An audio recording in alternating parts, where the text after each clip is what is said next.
So I'm sitting here in Coronado Island with Ed, and Ed and I met during the recession, I think it was. 2009. 2009. Was it my sales skills? Was it my personality? Or what was it that, it was the hat you said that.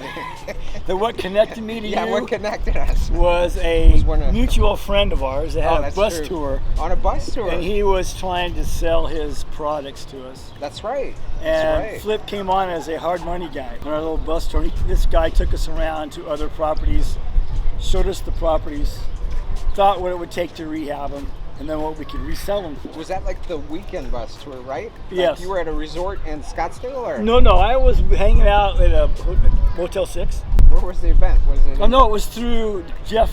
I remember Jeff, but yeah. It was through him. Okay. He had a little sign up that we got into. He took us around, and you came on the bus. The property tours, yeah. Property tours. As how to, if you didn't have money, how you could get money to finance these purchase rehabs. Yep, and that was right at the recession, 2009, where Arizona, the United States, had no money at all. And I lost everything, and so I was putting together private money and lending it out at the time for, high net worth people that had money, and I was on that bus tour talking to Ed, and so I knew Ed was a guy that would take action. Just your personality. You seemed like an entrepreneur when I met you, because you had been in your own business, 30 years? Yeah. Dang. Yeah. Had you done real estate before or no? No. But I've always had the opportunities through my life to have invested in markets that were real depressed at the time. I could never find the money and didn't know how to find the money to buy those properties. So I thought, you know what? I enjoy rehabbing and repainting. How about let's find homes that need some TLC. Find them, fix them, flip them. And I didn't lend you hard money. I think I became a consultant to help you find a deal. Correct. And we did our first one, and after that we did a handful after that because you're in California. Yes, so the drive over is only like 5 hours, but Flip helped me to get my first property by knowing other people in the industry that didn't have money to buy the house they were looking at, or Flip let me know if I had the money, this one was for sale. And the deal was, jumped right in there. Like, okay. You didn't hesitate either, like other students. Sometimes I feel like they overanalyze everything. You were like, what was the first deal I found you out? Was it the South Phoenix one? No. It was another one. Okay. No, it was in Chandler. It was a house that another agent had it, couldn't fund it. Flip knew him, told me about it. That's right. I went in and bought it, and then I painted it some oddball colors that these guys thought I was crazy. Yeah, a California investor. You don't paint houses these colors, and it was like, so when I got it done, I went in the market and sold it right away. I think you brought those colors from California, and people started using those in Arizona. Yeah, so from that time forward, I was involved. Hey, Flip, I got money now. Let's just keep doing this. He was getting his properties, I think, through a realtor, right? Just networking with realtors, knowing where to find properties at deep. Even back then, I was getting deep discount because properties were at 30, 40 cents on the dollar. Yeah, they were short sales, real cheap. And then Flip would say, I got one here. What do you think? And I'd run the numbers, and could I get it done? Yeah. All right, let's pull the trigger. Yeah.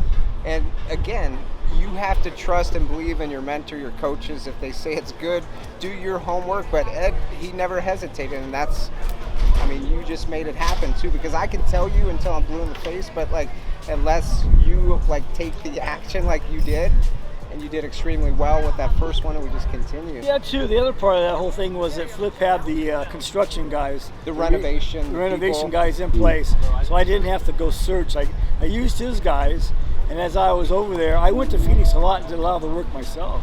I did a lot of the rehab stuff myself. I was involved with the subs. And then at a point in time, we just kind of find guys that worked best, who I was with. So I had an A team, a B team. Yeah. What kind of rental do we need on this? Is A team, B team, and then I'd call those guys, and there was a couple over towards Peoria. Yep. That area is just booming now. Really. Flip goes, hey, I got a realtor, just got these properties. Run me the numbers, and they're like, okay, fine. And one of them was I only put I think $10,000 into it. A lot of my own effort. I think I made 30 on that one within 2 weeks. That was a real quick one. Having somebody in the area that knows what's really going on. Boots on the ground, because I know you tried to invest in the Midwest, and these big companies at the time were touring the country, getting a lot of people in. Yeah, too, one of the main things is I learned my lesson by not buying properties before looking at them. Because I did buy properties that were pictures, and then when I got there, it was like, oh my God, what was I looking at before? Were these pictures from like 2, 5 years, 10 years ago? They must have got them off of Google Earth. You know, they weren't the actual pictures. So Yeah. having someone you could trust is Yeah. big. That's what we do nowadays because we're going to other states too. We just work with people that are actually doing deals out there in that community, in that state, because like there's so many pockets of Arizona. Yeah. So where are we doing the deals? Like you didn't know Peoria from Chandler. Like Yeah. you needed someone to kind of Yep. be the boots. Yeah, it works. It works well. So Flip's been my go-to guy in Phoenix to help me out with money, finding, fixing them, selling them. It's an easy. Selling's the easy part. Yep, That's, 100%. when you get down to the selling, it's like, okay, this is the easy part. And what's your favorite part of doing the business? Doing the business? Actually, the renovating. You love the I renovation. like the renovating. Taking the vision of what I think this can be, putting it together and going like Isaac said, okay, this looks good. 100%. And then walking away, I know I'll get my money. Yeah, Like, you will. Details matter too, so there's no like cutting corners, like craftsmanship. That's how you put out good renovations. Quality, and then the check, the payday will come. Like I never really focused on that. I just tried to get better every time I did a reno. Yeah, I think too, when I first started doing this, a lot of the information I got was a lot of people were saying you make your money when you buy it, not when you sell it. Because if you don't buy it right, you're not going to make money. Know the numbers. Know the numbers. The numbers, the market. Your rental cost, that was big too. It's been fine. So Flip's been my go-to guy, and we've kept in contact, and I like the hats he wears. Thank you. Thank you. That's a good thing. I've switched up hats since back in the day. I think those were like, I'm glad we connected, we met.